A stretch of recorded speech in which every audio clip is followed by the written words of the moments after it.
पिछले कई दिनों से चल रहे इंडिया पाकिस्तान टेंशन अब एक बड़ा रूप लेता जा रहा है और इस समय पाकिस्तान में दहशत का माहौल है। वो पाकिस्तान जो कभी अपनी करतूतों से बाज नहीं आता, जो आतंक को पनाह देता है, उसने फिर से शांति भंग करने की कोशिश की।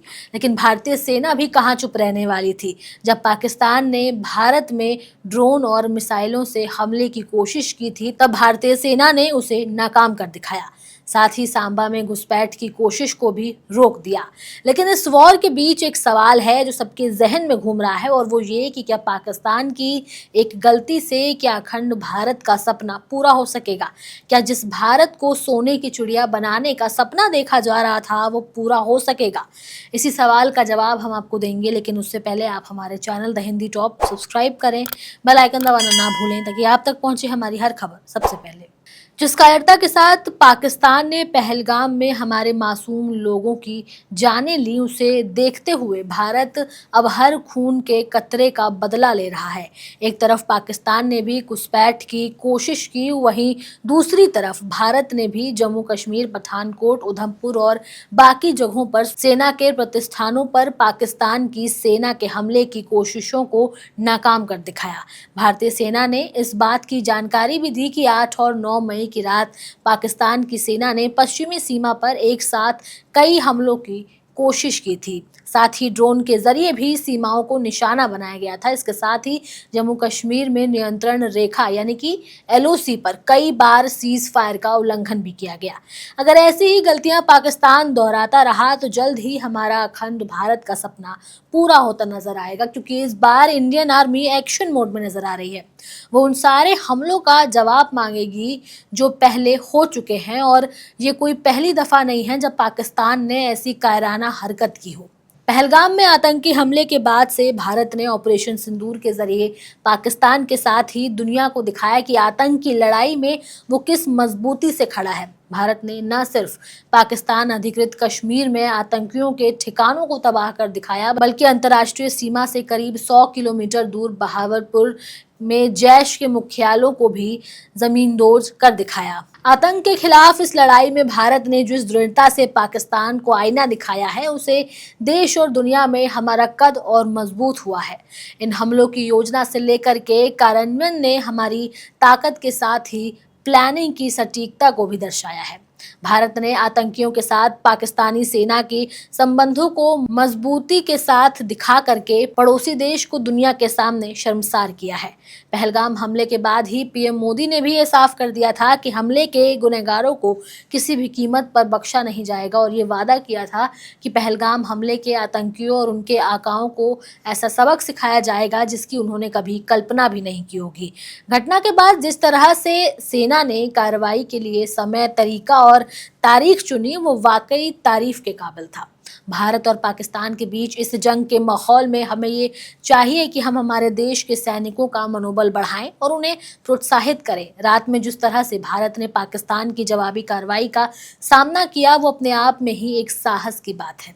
भारत की सेना के इस एक्शन ने न केवल भारत की सैन्य ताकत का प्रदर्शन किया, बल्कि देशवासियों में जोश और गर्व की भावना भी भर दी।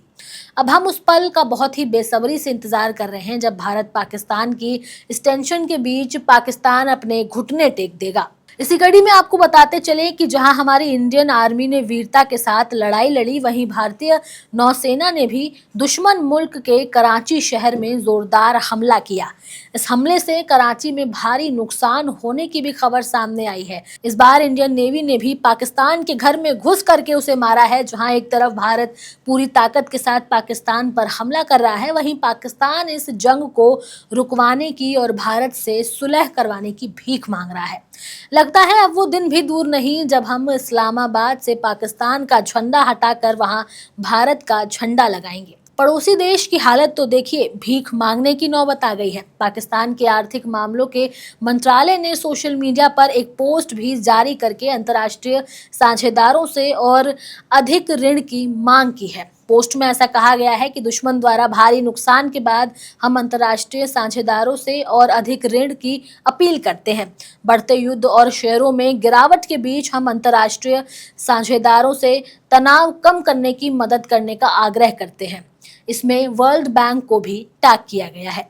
इस पोस्ट से ये साफ नजर आता है कि पाकिस्तान अब उस कगार पर पहुंच गया है जहां उसे बाकी देशों से उधार मांगकर अपना देश चलाना पड़े और भीख मांगनी पड़े।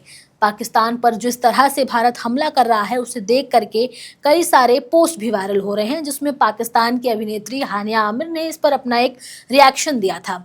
इस पोस्ट में कथित तौर पर पाकिस्तान के सेना अध्यक्ष जनरल असीम मुनीर की आलोचना करते हुए भारतीय प्रधानमंत्री नरेंद्र मोदी से भारत में पाकिस्तानी कलाकारों और उनके इंस्टाग्राम अकाउंट पर प्रतिबंध हटाने की भी अपील की गई थी। इसके साथ ही उनके पोस्ट में उन्होंने लिखा था कि मैं भारत के प्रधानमंत्री नरेंद्र मोदी से ये गुजारिश करती हूँ कि पाकिस्तान की आम जनता ने भारत के साथ कुछ गलत नहीं किया है। पहलगाम आतंकी हमले के पीछे पाकिस्तान की आर्मी और आतंकवादियों का हाथ है, तो आप पाकिस्तान की आम जनता को क्यों सजा दे रहे हैं? प्लीज पाकिस्तान आर्मी और आतंकवादियों के खिलाफ एक्शन लीजिए, ना कि मासूम लोगों के ऊपर।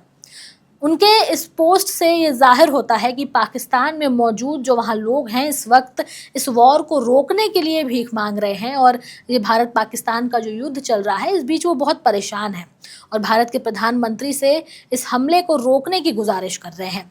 पाकिस्तान जिस तरह की स्थितियां पैदा कर रहा है उससे यही लगता है कि अब 1971 की तरह पूर्ण पैमाने पर युद्ध शुरू हो सकता है और पाकिस्तान को एक बार फिर तोड़ने की तैयारी हो सकती है। अगर पाकिस्तान ऐसे ही आतंक को अंजाम देता रहा तो शायद वो दिन भी दूर नहीं जब हर भारतीय जो अखंड भारत का सपना देखता है वो पूरा हो जाए और पाकिस्तान हमेशा हमेशा के लिए खत्म हो जाए और पाकिस्तान की धरती पर हम भारत का परचम लहराएं।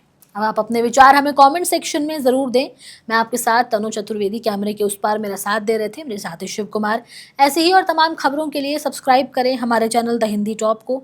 साथ ही हमें एक्स यानी ट्विटर, फेसबुक और इंस्टाग्राम पर भी फॉलो करें।